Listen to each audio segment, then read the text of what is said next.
자신이 하고 싶은 일을 하는 것이 진짜 행복이라고 하지만 그러기에는 현실적으로 제약이 많습니다. 어떤 남자는 학창 시절부터 꿈꿔왔던 예술가의 길을 가려고 하지만 가정경제를 책임져야 하는 현실 앞에서 대부분 포기합니다.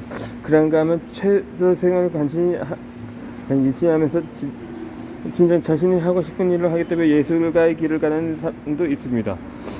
물론 그것을 감당해 둘 가족이 있어야 가능합니다. 이 남자라고 해서 평생 돌이다 벌어주다주는 기계처럼 살고 싶지 않다는 것입니다.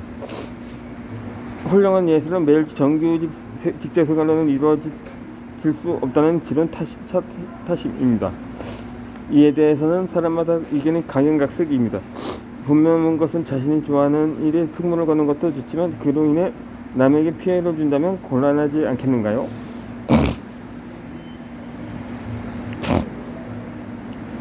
인생의 어느 한 시점에서 승부를 걸면서 살아온 일이 있었다면 연대기 구성 인생 주기표나 주제별 구성 인생 주기표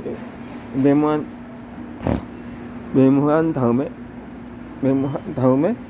그것을 이야기로 엮여서 자서전을 보는 것도 좋습니다. 이 승부를 걸면서 살아왔다는 것에 대해 또 다른 예로는 좌우명이 있습니다. 이 좌우명은 자기 인생을 위한 가르침이자 인생 지침인데 여기에서도 무엇에 승부를 걸며 살아왔는지를 알 수 있습니다. 좌우명은 자서전에 얼마든지 쓸 수가 있습니다. 신앙을 가진 사람은 신앙심대로 살자는 것이 좌우명입니다. 이렇게 인생의 지침은 살면서 완벽하게 지키지는 못했어도 적어도 꾸준히 추구하는 바이며 살아온 내력에서 비롯됩니다. 그래서 그 사람의 살아온 인생이 현재 그 사람의 모습을 보여준다는 말이 있습니다. 살면서 그 어떤 혹독한 체험이나 상처를 겪은 끝에 지니게 되었던 인생 지침이 있다면 그것을 자서전에 쓴다면 좋겠습니다. 예를 들어 부모가 금전 사기를 당했던 고통스러운 상처에 얽매인 사람은 살면서 금전 문제에서만은 매우 이해 타선을 따지는 일에 승부를 겁니다. 자라면서 지독한 가난에 고통받았던 사람은 성인이 되어서 틈나는 대로 많은 돈을 벌어서 남달리 풍요로운 삶을 끌어갑니다. 반면에 고아로 사는 사람은 결혼을 일찍 해도 오직 가족의 화목함을 삶의 목표로 주며 살아갑니다. 이처럼 그 사람의 인생 지침이나 좌우명을 담고 있는 현재 모습에는 그 사람만의 살아온 내력과 그 사람만의 문제의식이 나타나는 법입니다.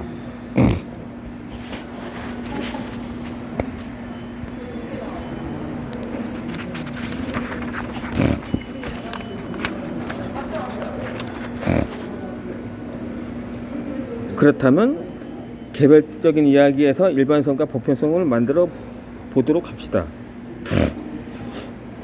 이 개인적인 이야기가 그 집단을 대표하는 수가 있습니다.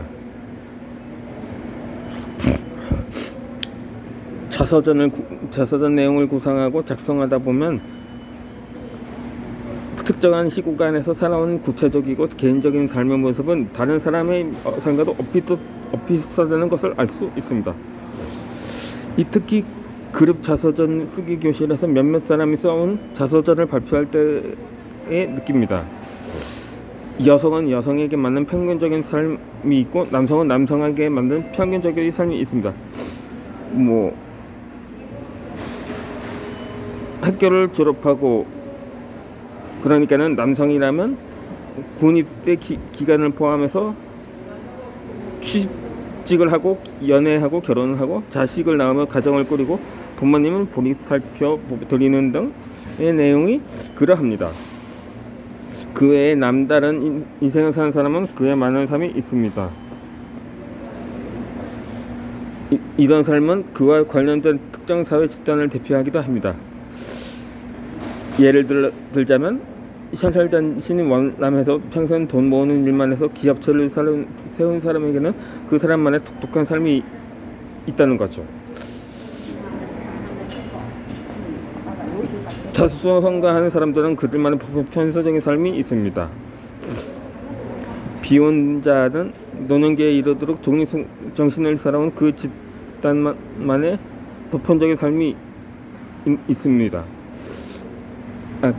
이 비혼자는 독실을 말하는 건데, 이처럼 이 자서전에는 다양한 주인공마다 그들만의 인생을 담으며 그 집단의 삶을 대표하기도 합니다.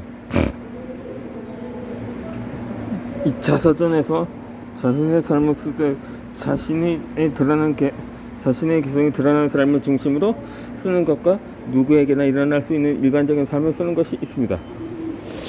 어떤 내용을 쓰든 간에 자서전을 쓰고 있는 그 사람의 이런 결국 그 누구와도 반별되는 개인적인 이야기입니다. 독자들은 이런 개별적인 이야기에서 흥미나 감동을 느낄 수가 있습니다. 개인이 자신 인생의 각 단계에서 간직한 개별적인 삶이 모이면 그 개인의 종합적인 삶이 됩니다. 그 종합적인 삶에는 누구에게나 해당하는 일반적인 삶이 있고 그 개인만의 특수한 삶이 되는 것도 있습니다. 자서전의 파노라마 같은 인생사에서 주로 어떤 내용에 가장 비중을 두었는지, 자신의 체험과 어떤 사연을 어떤 시각의 정서로 바라보며 어떻게 해석해서 독자들에게 들려주는지, 주로 어떤 인간성과는 독자에게 들려주고 있는지 등을 등이 자서전 내용의 방향입니다. 이런 식으로 정리하고 쓴다면 일반적인 삶은 그냥 내용이라도 그런대로 가치 있는 자서전이 될 것입니다.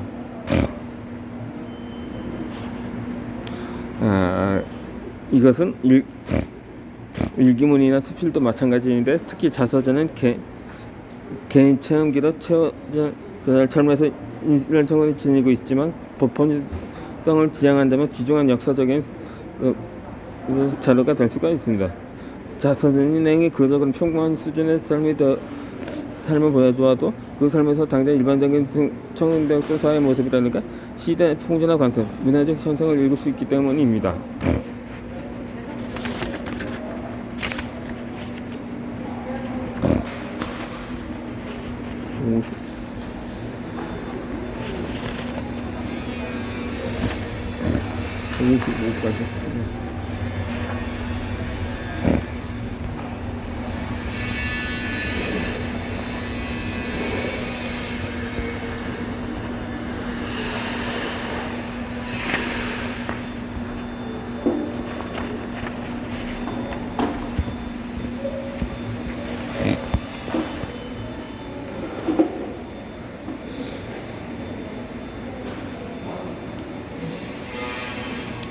인생 오래 살고 볼 일이다.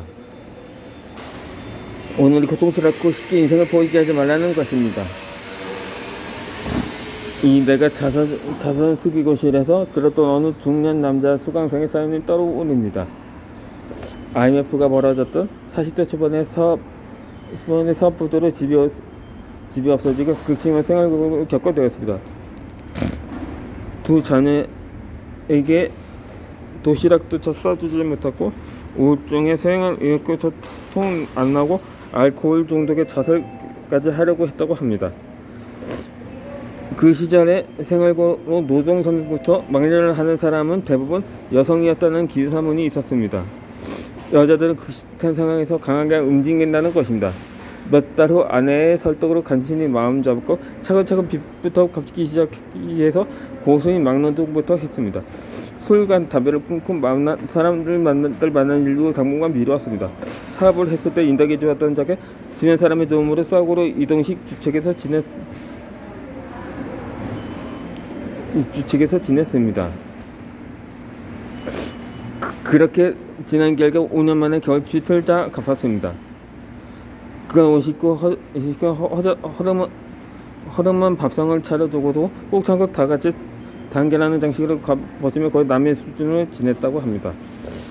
이 자나위협이란 말대로 예전보다 부부간의 금슬이 더 좋아지고 다른 때에 달리 자녀들도 알아서 공부를 잘했습니다. 그러다 다시 직장을 구하고 맞벌이에 퇴근 후에는 아르바이트를 하며 더욱 악착같이 자락하고 돈을 모았습니다. 지성이면 강천인지 사업 보조들이 워낙 사회 노릇을 잘했던 적에 뜻하지 않았던 재산을 처가에게 물려받게 되었고, 20년 전과 똑같이 넓은 아파트를 살게 되었다고 합니다. 그 와중에 자녀들은 알아서 제 할 일을 잘했고 대학생이 되었습니다. 그간 가족 중 누구 하나 중무에 안 발리고 지내온 것에 너무 감사하다고 했습니다. 어느 때는 10년 전에 파산했을 때 자살 준비를 했었던 일을 애써 써오르며 나에게 그런 일이 있었나 하며 아예 기억조차 나지 않는다고 했습니다. 곧 가족과 해외여행을 떠난다고 하면서 이렇게 말했습니다. 그래서 인생은 오래 살고 볼 일이라고 말입니다.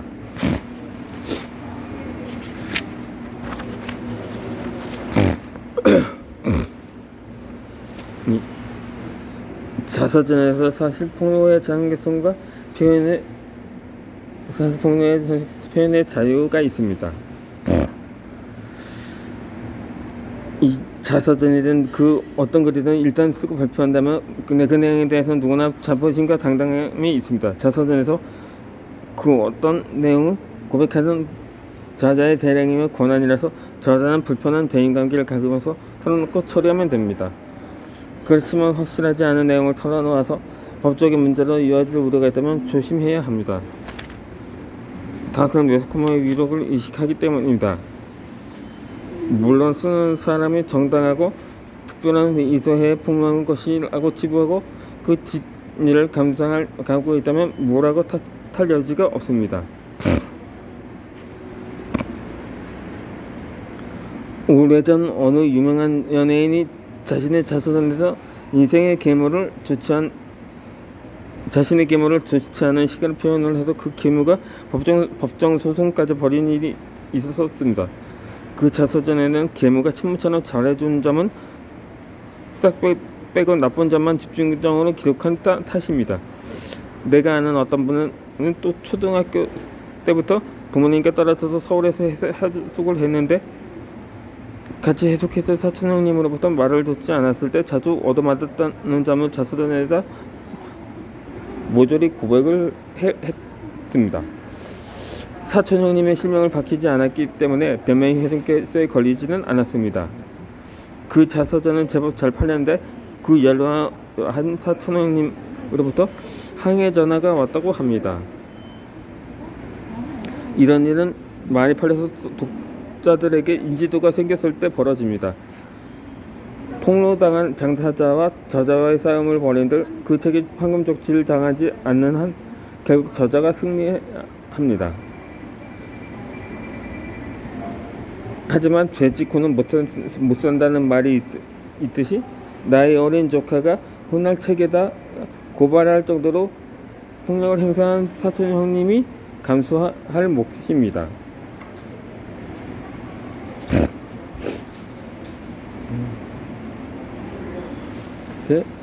한비자의 세난편에 나오는 영린지화라는 말은 상대방의 약점을 건드려서 화를 자초한다는 뜻입니다. 이 영린은 용의 턱 아래에 있는 비늘을 가리킵니다. 불추원에서 화를 초래하는 것은 사람의 지분의 핵심 컴포넌트 사회적 금기와 분류율이 있습니다. 그래서도 금기를 건드려서 화를 자초한 영린지화는 있어 왔습니다. 작가에게 사회적 금기를 지키면서 집필할 것을 요구한다면 작가로서 표현의 자유를 억압당하는 것이기도 합니다. 그래서 금기를 금지하라는 말이 나왔습니다. 이 금기에 해당하는 내용 역시 기왕 이런 사실이고 사건에 밝히고 안 밝히고의 차이만 있을 뿐입니다. 아무리 감춰서 운명에 의해 드러난 것은 드러난다는 말이 있습니다. 작가는 표현의 자유의 금기를 용기 있게 발설해 독자로서 사람 사는 세상에서 벌어지는 하나의 자연스러운 사건으로 무덤덤하게 남기기 마련입니다.